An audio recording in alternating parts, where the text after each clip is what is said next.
आइए आज हम लोग पढ़ेंगे कक्षा 12 हिंदी काव्यखंड से पाठ 3 अयोध्या सिंह उपाध्याय हरिओ जी को। जी का जन्म 15 अप्रैल सन 1865 ईस्वी को हुआ। जन्म स्थान उत्तर प्रदेश के आजमगढ़ जिले में निजामाबाद नामक स्थान पर उनका जन्म हुआ और उनके पिता का नाम भोला सिंह उपाध्याय, माता का नाम रुक्मिणी देवी और शिक्षा की स्वाध्याय यानी स्वयं के अध्ययन से उन्होंने विभिन्न भाषाओं का ज्ञान प्राप्त किया और इनकी प्रमुख भाषा ब्रजभाषा और खड़ी बोली रही। प्रबंध एवं मुक्तक शैली में इन्होंने लिखा और इनकी रचनाएं जो प्रमुख रचनाएं हैं प्रिय प्रवास, चोखे चौपदे, चुभते चौपदे, वैदेही वनवास और इनके मृत्यु 6 मार्च सन 1947 ईस्वी को हो गई। उसका हम लोग पढ़ते हैं।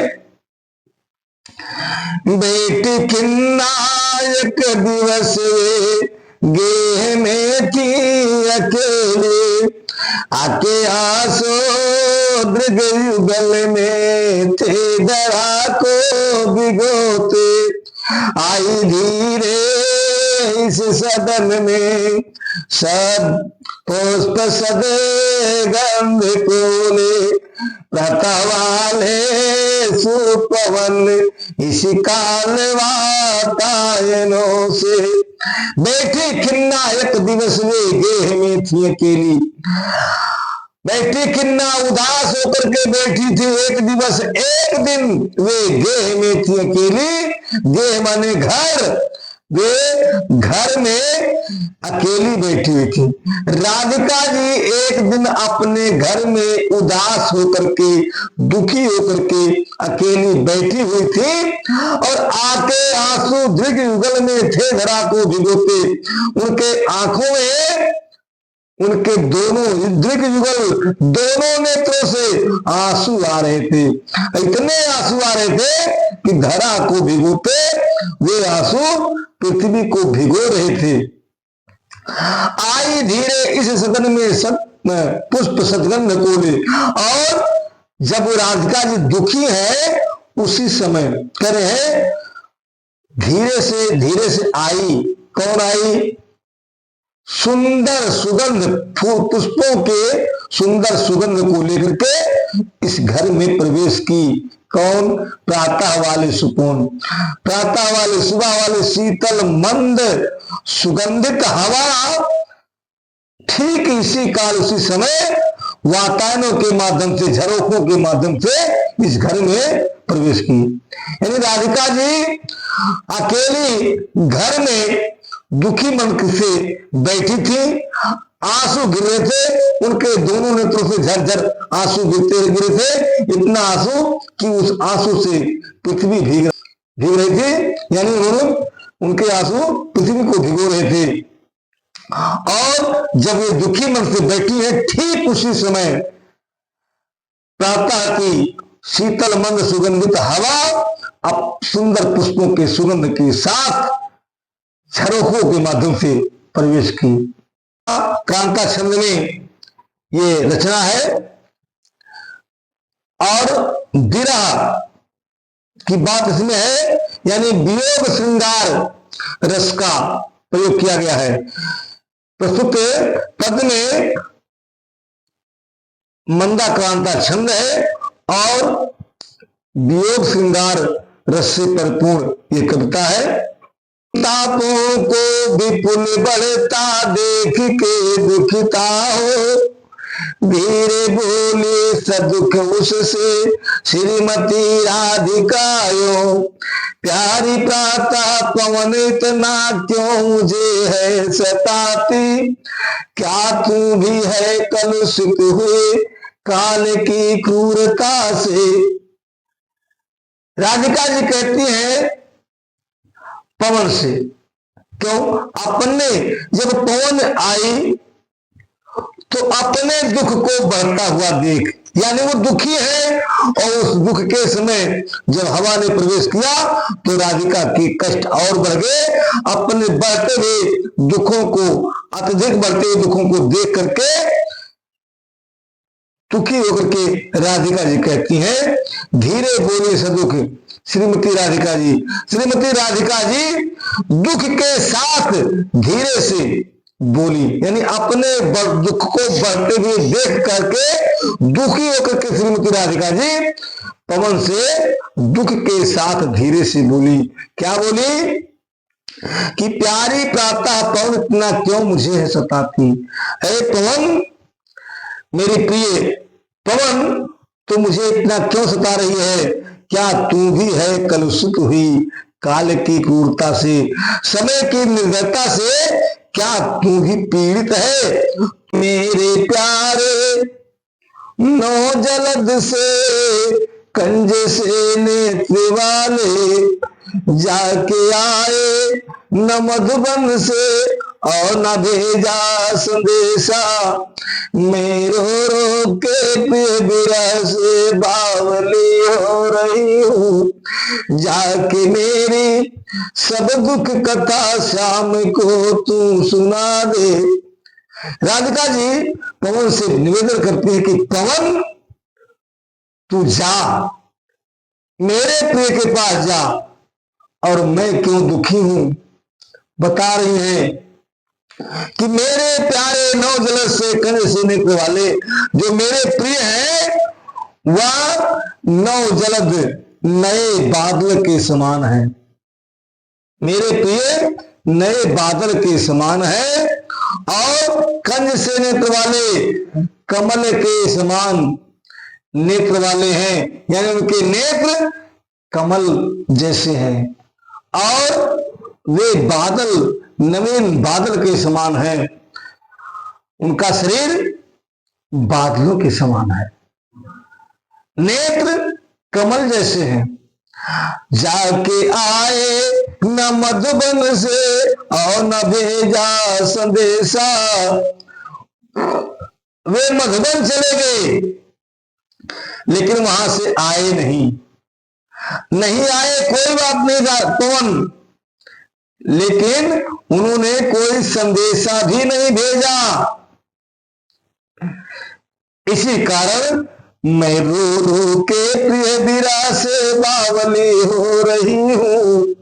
इसलिए मैं अपने प्रिय के विरह से व्याकुल हूं, रो रो करके मेरा बुरा हाल है, मैं पागल सी हो गई हूं। मैं अपने प्रिय की विरह में रो रो करके पागल हो रही हूं। जाके मेरी सब दुख कथा शाम को तू सुना दे।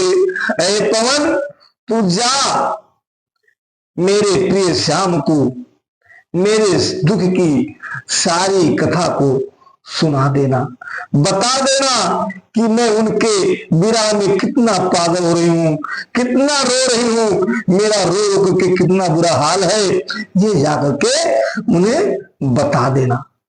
तो जो ही मेरा भवन तज तू अल्प आगे बढ़ेगी, शोभा वाले सुखद कितनी मंजू कुंजे मिलेंगी।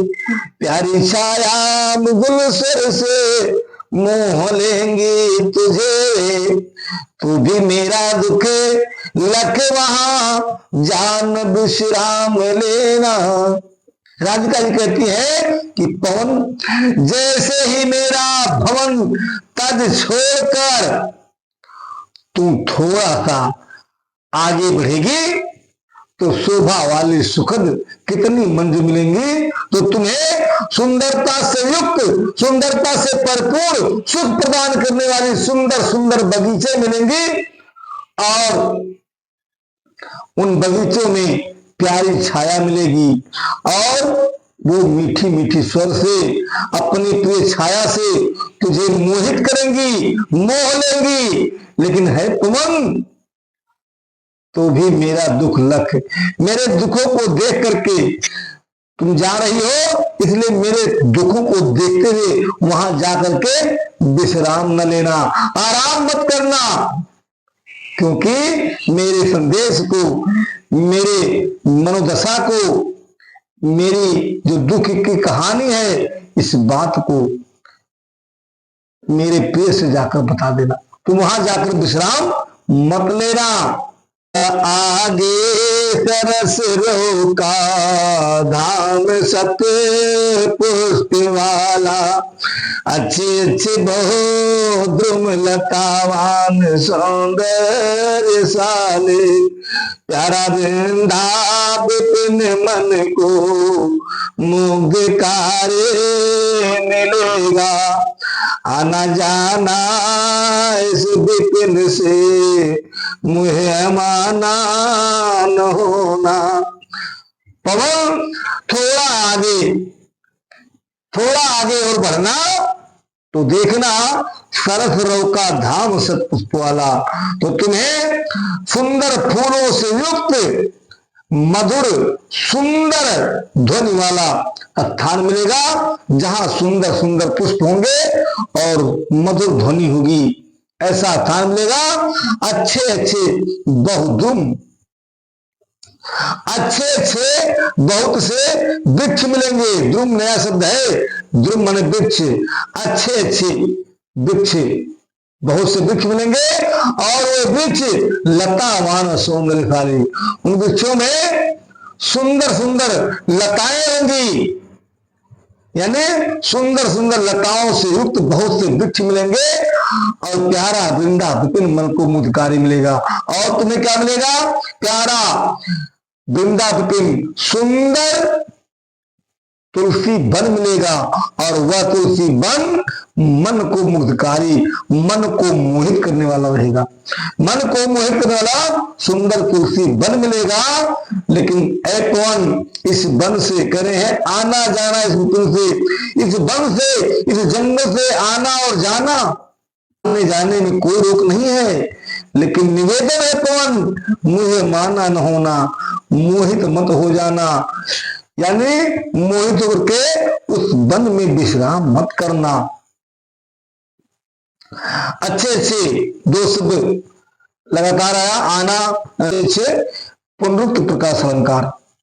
जाते अगर पथ में क्रांति कोई दिखावे, तो जाके सा निकट उसकी क्रांतियों को मिटाना, धीरे धीरे परस करके दात हो ताप खोना, सदगंधों से श्रमित जन को हर्षितों सा बनाना। राधिका जी कहते हैं कि जाते जाते, देखिए जाते जाते आया शब्द पुनरुक्त प्रकाश अलंकार, धीरे धीरे पुनरुक्त प्रकाश अलंकार। राधिका जी कह रहे हैं कि जाते जाते, इसमें अनुप्रास अलंकार भी है।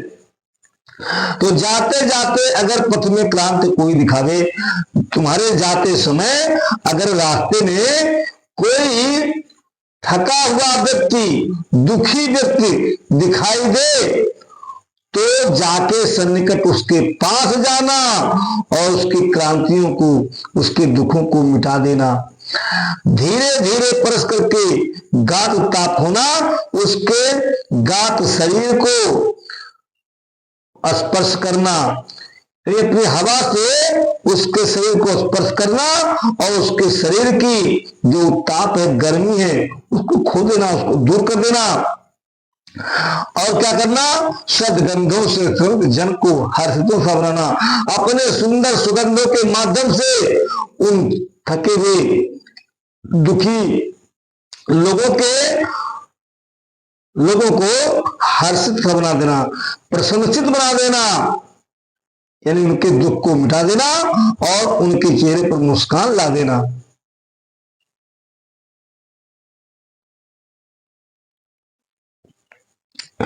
लज्जाशीला पथिक महिला जो कहीं दृष्टि आए, होने देना विकृत वसना, तो न तू सुंदरी को जो थोड़ी भी श्रमित हो, गोद में शांति खोना, गोद में शांति खोना, होठों की और कमल मुख के म्लानताएं मिटाना।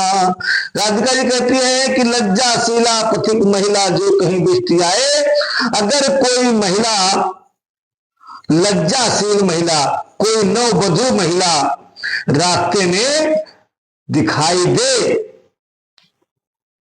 तो होने देना विकृत वसना, तो न तो सुंदरी को, तो उस सुंदरी को, उस स्त्री को विकृत वसना मत होने देना, अर्थात अपने हवा के माध्यम से उसके वस्त्रों को टेढ़ा मेढ़ा मत करना, उसके वस्त्रों को उड़ाना नहीं।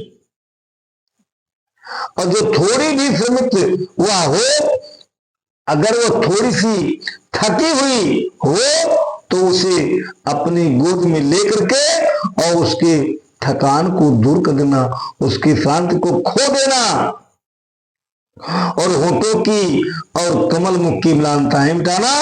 उसके होठों की जो मलिनता है और उसके कमल जैसे मुख की, उसके होठों और कमल जैसे मुख की मलिनता को, उदासी को मिटा देना, उसे प्रसन्नचित्त बना देना।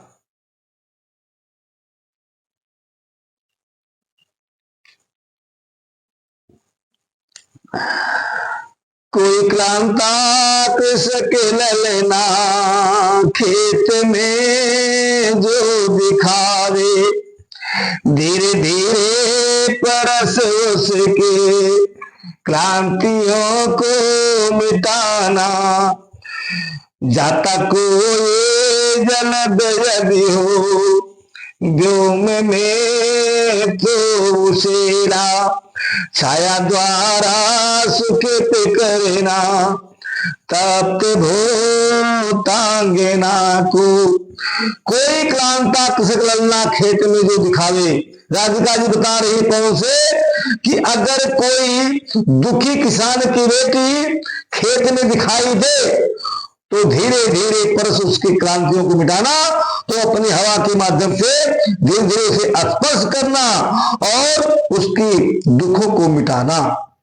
जाता कोई जलदेवी हो व्योम में तो उसेरा, अगर व्योम में, आसमान में कोई बादल जा रहे हो तो उन बादलों को अपनी हवा के माध्यम से ले आना और ला करके छाया द्वारा सुखित करना, उन बादलों की छाया से सुख प्रदान करना। किसका, किसे सुख प्रदान करना? तप्त भूतांगना को। जो गर्मी से सताई हुई किसान की बेटी है,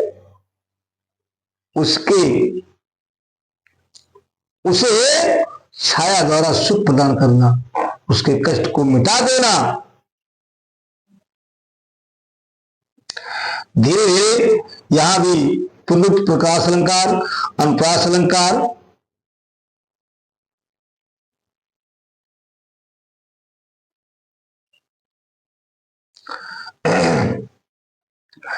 जाते जाते पहुंच मथुरा धाम में उत्सुका हो, न्यारी शोभा वर नगर के देखना मोद होना। तू होवेगे चकित लख के मेरु से मंदिरों को, अभवाले कलश जिनके दूसरे अर्क से हैं। जाते जाते मथुरा धाम में उत्सुका हो, यानी पवन जाते जाते मथुरा धाम में पहुंच जाना। जब जाते जाते मथुरा धाम पहुंच जाओगी तो उत्सुका हो, वहां उत्सुकता पूर्वक देखना।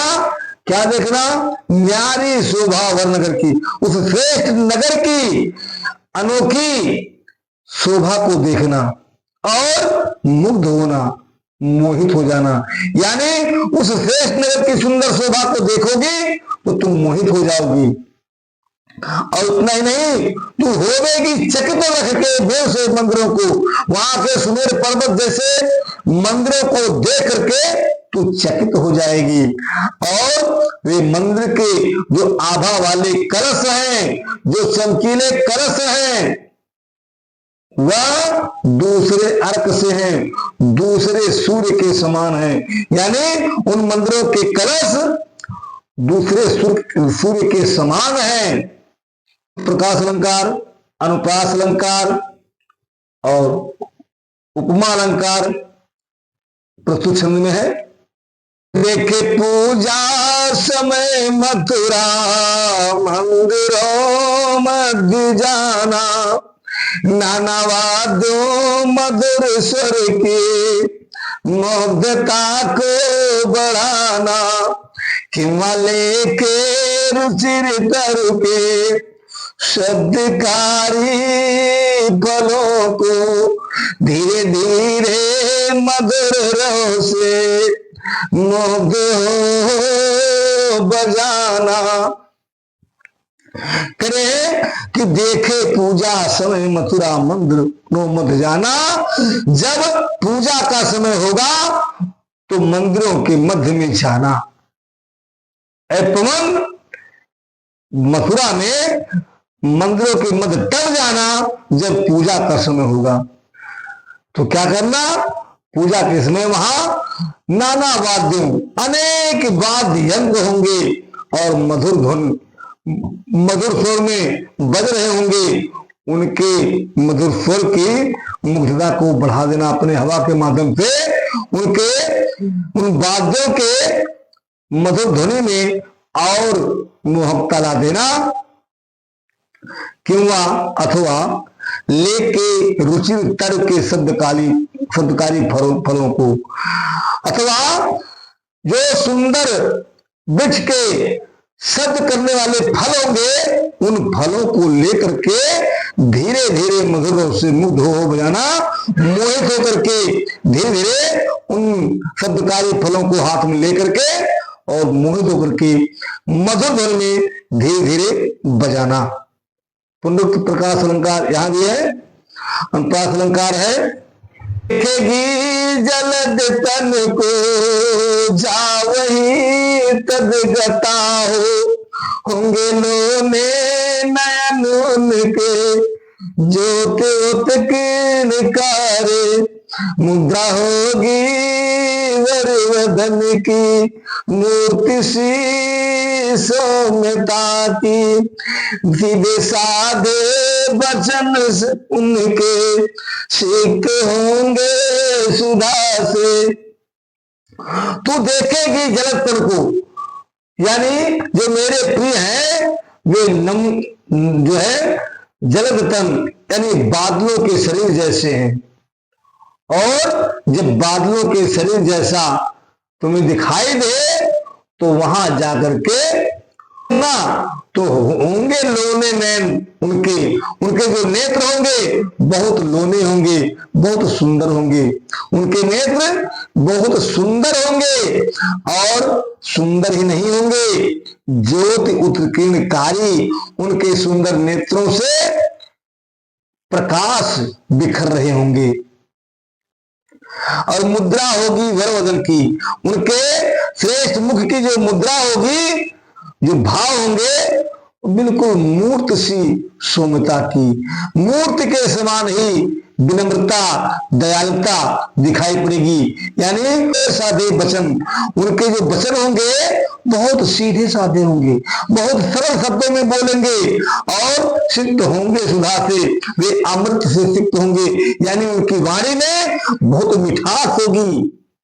फूले कमल दल से गात की श्यामता है, पीला प्यारा वसन कट में पहनते हैं फबीरा, छोटी काले अलग मुख की कांति को है बढ़ाते, सदवस्त्रों में नवल तन के फूटती सी प्रभा है।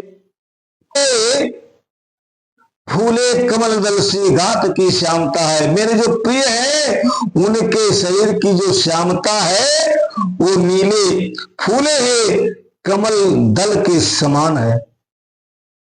अलंकार। और पीला प्यारा वसंत कट में पहनते हैं फबीला। फबीला सुंदर। मेरे जो प्रिय है वह अपने कमर में सुंदर पीले रंग का प्रिय वस्त्र पहनते हैं और छोटी काली अलग मुख की, और उनके मुख पर बाल काले बाल की लटे, उनके मुख की जो कांति है वो बढ़ जाती है, यानी उनके मुख पर बालों की जो लट छूट जाती है, छूटी हुई होगी, उससे उनकी मुख की सुंदरता बढ़ जाती है। औसत वस्त्रों में नवल तन की फूटती सी प्रभा है। सुंदर वस्त्रों में वो जो नवीन शरीर है उनका बिल्कुल नवल शरीर सुंदर वस्त्रों में दिखाई देगा। फूटती सी प्रभा है, उनके शरीर से चमक दिखाई देगी, अर्थात सुंदर वस्त्रों में उनका नवीन शरीर बहुत ही ज्योति से भरपूर बहुत सुंदर दिखाई देगा। साचे ढाला सकल वपु है दिव्य सौंदर्य साले, सत्पुष्पों से सुरभ के प्राण संपोषिका है। दोनों कांधे सब वर्षे है बड़े ही सजीले, लंबी बाहें कलब कर से शैक की पेटिका है। राधिका जी कहती है पवन से पवन देखना साचे ढाला सकल वपु है दिव्य सौंदर्यशाली। जो मेरे प्रिय है उनका संपूर्ण शरीर बिल्कुल सांचे में ढाला गया है और दिव्य सौंदर्यशाली बिल्कुल अलौकिक है, सुंदरता से युक्त है। मेरे जो प्रिय है उनका संपूर्ण शरीर बिल्कुल सांचे में ढाला गया है, यानी बहुत ही सुंदर है, बहुत ही अलौकिक है, सुंदरता से युक्त है। सब पुष्पों से सुरभि उसकी शाम प्राण संपोषिका है। कह रहे कि शरीर तो सांचे में ढाला ही गया है, सुंदरता से युक्त है ही है, अलौकिक सुंदरता है। इतना ही नहीं, उनके शरीर में सब पुष्पों सी सुंदर फूलों के समान सुरभि है, सुगंध है। उनके शरीर से सुंदर फूलों की जैसी सुगंध आती है और वह सुगंध प्राण संपोषिका है, जो प्राणों को पोषण देने वाली है, आनंद प्रदान करने वाली है। वह सुंदर फूलों जैसी सुगंध है। और दोनों कंधे विषवर से है बड़े ही सजीले। उनके जो दोनों कंधे हैं वो कंधे विषवर से श्रेष्ठ बैल के समान मजबूत हैं और सुंदर हैं। लंबी बाहें कलब कर से शक्ति की पेटिका है और उनकी जो लंबी लंबी भुजाएं हैं उन भुजाओं में कलब करसी यानी हाथी के सूंड के समान ही शक्ति है, यानी उनकी लंबी लंबी भुजाओं में हाथी के समान शक्ति का भंडार है।